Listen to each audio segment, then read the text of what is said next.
today's talk is about raise me up. Did y'all know y'all were going to raise me up? Come on, you can raise me up.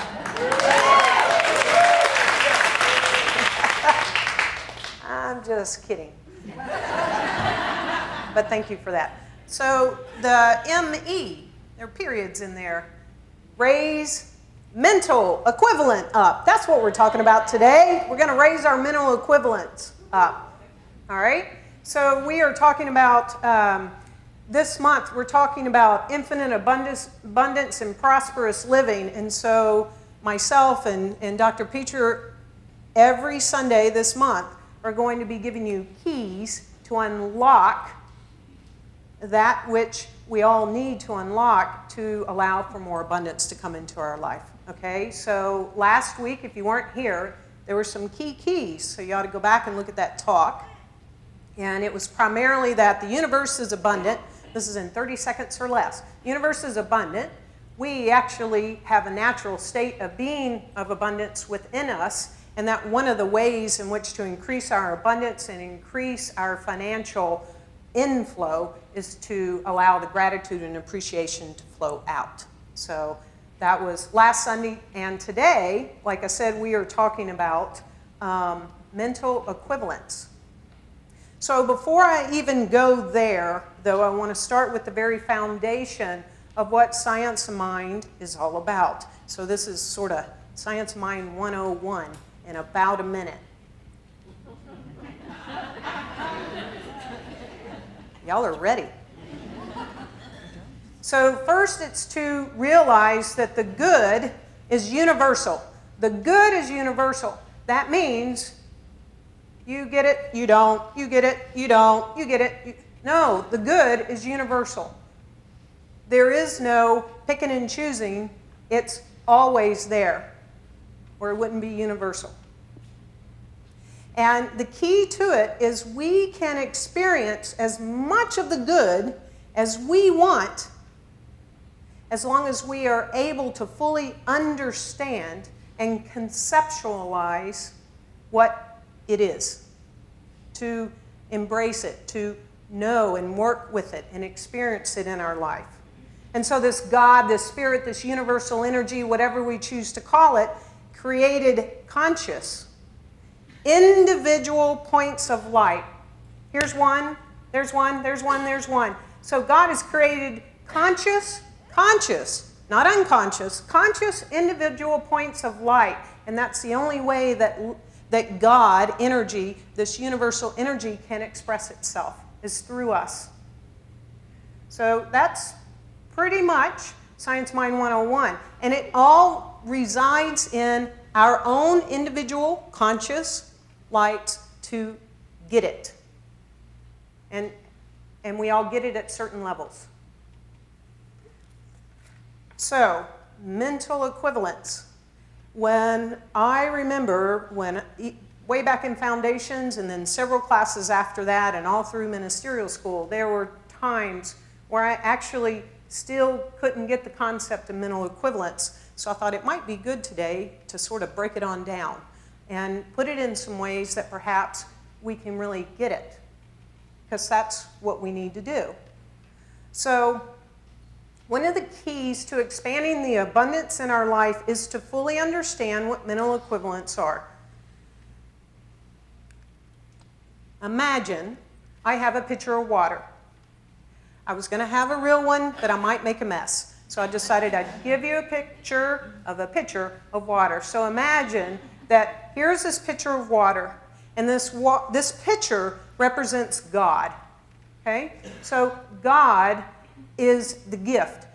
God's nature is to give.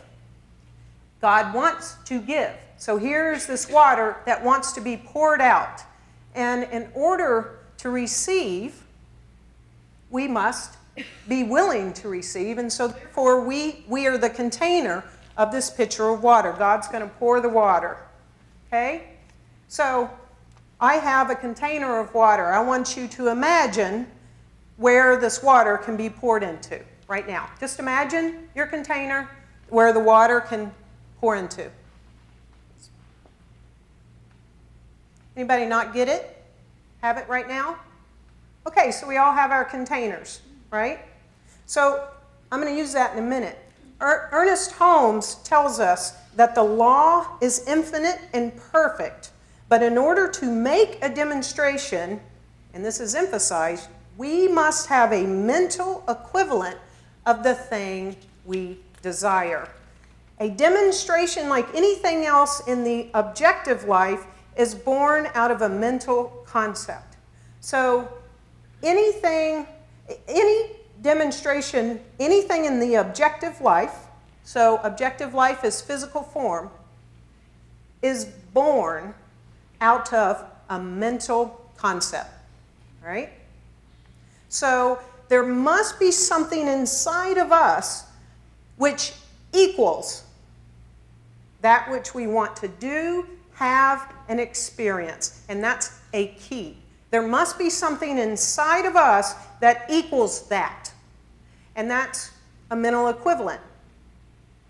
And we've heard the saying, as within, so without. As within, so without. Which basically means the more we become in our inner awareness, our inner consciousness, so within, the more we experience in our outer world, so without. And it must be measured out to us, and it's our own measuring. So it's my mental equivalent and how my inner is going to show up in the outer. It's not your mental equivalent, it's my inner equivalent.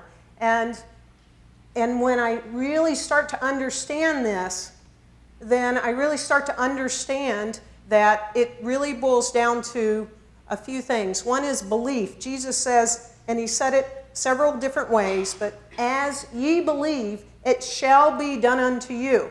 So if my beliefs are limited, only little can come to me. So imagine God is this unlimited reservoir, right? Water. And I'm just using water as an example this morning. God is this unlimited reservoir that wants to pour itself and give everything through us, because that's the only way it can experience itself, right? And if you think of like the pipes in your house and you're going to turn on your water, you could maybe imagine a 2-inch pipe. 2-inch pipe, the water's coming through. So how much water is coming through a 2-inch diameter pipe? But sometimes here in Dallas, we know there's some road work and there's things that sort of dug up, and we can see that there are these massive 2-foot diameter pipes. How much water comes through that? Okay? So when you think about your container, I am curious, how many pictured this for the pitcher to pour into? Show of hands. Okay? What about this? Now, there's a swimming pool, yes?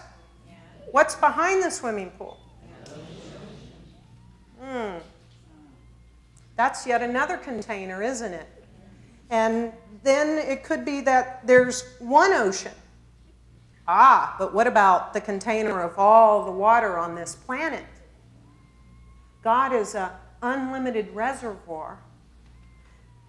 We must be receptive to receive the gift. And how big is our container? We can experience as much good in our lives as we want. And it truly is, and this is the second key, it is truly how much we experience is truly based upon how much we can embody. And I want you to feel that. How much we can embody. If we want more good, we must go way beyond merely thinking about it, merely speaking our words. We have to fully accept. We have to fully accept our good fully. We have to have an inward experience of it. We have to feel it. I mean, really feel it. And we have to feel it now. God filling up my swimming pool or my ocean whatever. God does not know the difference between big and little. God does not know the difference between $100 and $1 million. God does not know the difference. And yet it is up to each of us to fully embody the $100 or the $1 million or the relationship one's been dreaming of or the perfect job. You know, we're focusing on money. But it's all about how we really feel and fully embody. And so this is everything I've said so far is really the process of a mental equivalent. That's what a mental equivalent is.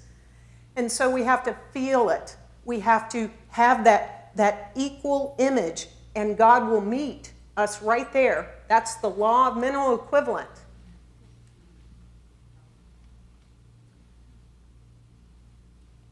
It will meet us right there, as much as we can receive and as much as we can embody.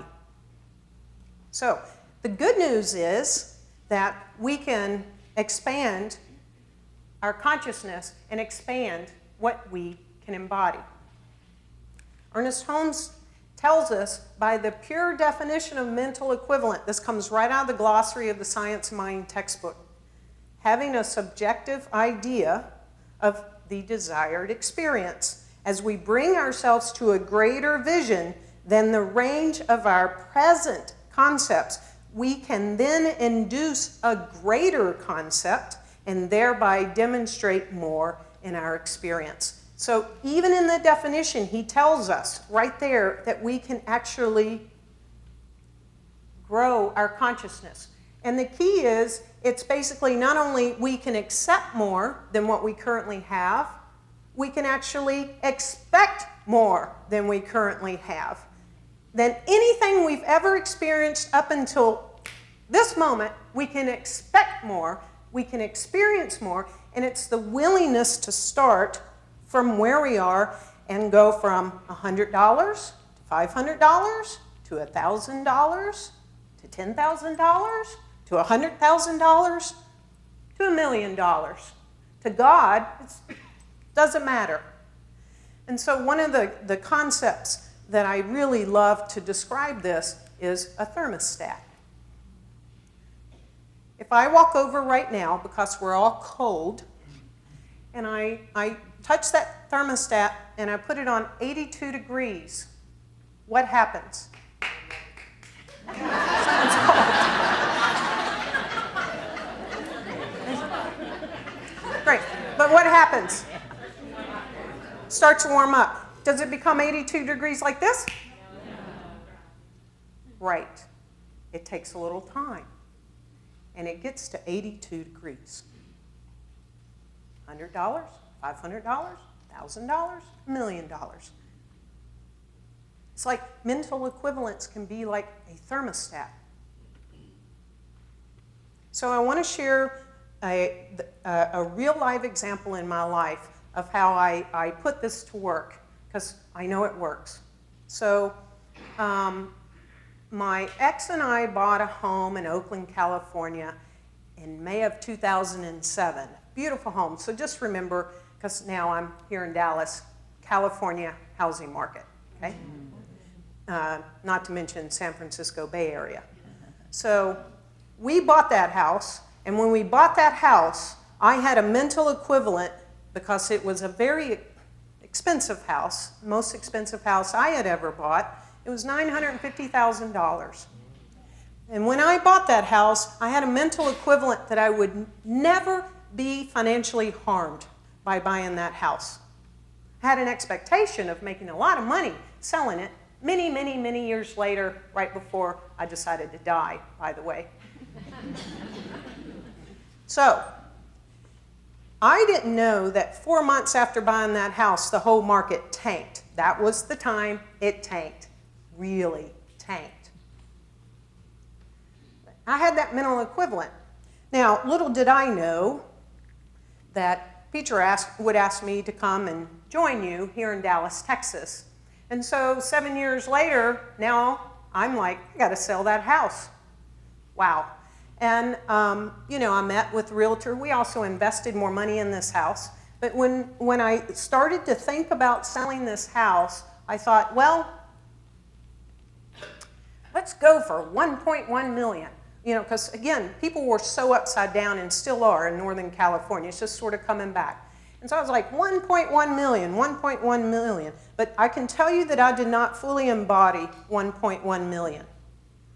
And so I started working like a prayer wheel is the only way that I can describe it inside of me. I started going, 1.1 million, 1.1 million.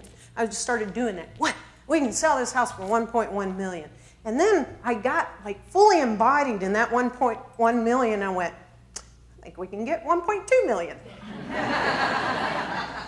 And it was about that time that we met with the real estate agent, and I knew she went to our center. She was a good friend of mine. I knew she was the best of the best, and I knew her consciousness. And we sat down. I won't forget this moment. And she actually said, Karen, and I said, 1.2 million, 1.2 million. She said, Karen, if that's your expectation and that's where, like, you're not going to sell this house for anything less than 1.2 million, I don't know if I can take you on as a client.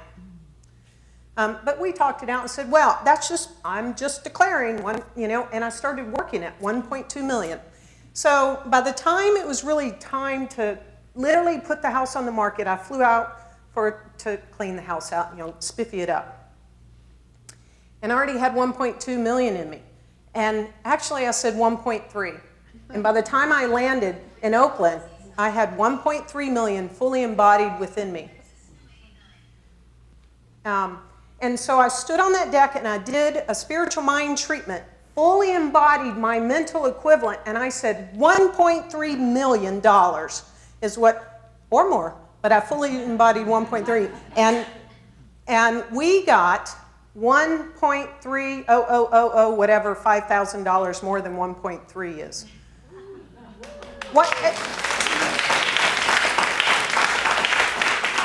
But you see, I was the thermometer. That had to happen inside of me. Now, I also could have kept going. I just stopped at the swimming pool. I did. I stopped at the swimming pool. It's beautiful that, Dana talked about this conference that she and her partner's been at. It was actually the first woman African-American federal judge that bought my house. And that too was part of a mental equivalent. So it was like, she's probably at your conference. And so it was this growing inside of me. And once I fully embodied it, it met me right there. So that's what I'm saying. That's a mental equivalent. We have to fully embody it. So the nature of God is that universal givingness. God wants to give us everything. It's merely up to each of us to say, I want to receive this. And once I know what it is that I want to receive, I have to fully feel it. It's not the spoken word, it is the feeling. And I raise up to that occasion and fully embody it. And so God, again, trust me, folks, God does not know the difference between a penny, a buck, and $1 million. It's all up to us to get to the level that we want to receive and know that we can receive it. And so the only really big question for the sake of all of us, because it is for the sake of all of us, because as my life increased, I wrote a tithe check, as my life increased and y'all's life increased, this increases, is how big is your container? Is it the water glass? Is it the swimming pool? Is it the ocean? And so we are exploring this on Wednesday night with our theme, Infinite Abundance and Prosperous Living. I really invite you to come out and play with Aaron and I. We had an unbelievable testimonial last week, just knocked our socks off of how this is working in someone's life. And so raise up and meet God exactly where God, this unlimited reservoir, wants to pour itself all over you. So I invite you now to go again. Let us pray. Let us just take a moment to feel how the universe is pouring itself into us. Feel that infinite presence. Feel that one love that is like that pitcher of water. But just as we might raise our mental equivalent of our receiver, let us first raise our mental equivalent of the divine. Not just a pitcher of water, but a waterfall of water. Not just a little stream, but the largest waterfall you can imagine. Moving from an ocean of love, an infinite presence, an infinite life, pouring itself into creation in all ways. A living well from which life springs. And that living well, all of life draws from.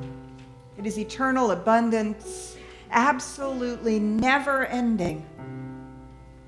And your life and my life and the life of all beings everywhere, the life of every person on the face of this planet, we are all receiving, drawing from that infinite well. That life is pouring itself in, through, and as us right now. And as we embody this truth, embrace this reality, let us take a moment to be aware of our inner container. Let us feel that inner space within us in which we receive this outpouring of love and presence, of life, of joy, of abundance. Let us feel our internal container. And as we feel that container, I invite you to breathe with me. Breathe. Breathe. And with that breath, let's stretch that internal container. Let's stretch that internal container beyond any hurt we've ever experienced, beyond any sense of lack that we've ever experienced, beyond any limited idea, beyond anything that says I can't or I haven't. Let us stretch our inner container beyond the boundaries of anything we have ever imagined before, even if it's just an increment. With that breath. And what do we notice? We notice that the infinite life, the infinite presence, the infinite love is all continuing to pour itself in. It just now has a bigger container into which it pours itself. And as that container grows, that which pours itself into us overflows out into our lives. As we allow it to pour in, we allow it to pour out, to bless and to prosper not only ourselves, but into all of life. And we are the very conduits, the very pipe, the very place where the infinite is made manifest as us, as life. So we accept this great good in our lives. We accept the blessing that it is for us and the blessing that it is for all of those whose lives we touch. And we are all raised up. We are all lifted into the mental idea, the emotional state, the thing that we embrace. A life that works for every single person that stands on the face of this planet. Enough and more than enough that we all may express the very beauty of the divine, radiant, and magnificent life that we are. I claim it for myself. I claim it for each person here. I claim it for everyone. And I call it good. I call it good and a blessing. And with deep gratitude and joy, I allow myself to revel with you in this larger, expanded state, knowing that this is the truth. I let it be so, and so it is.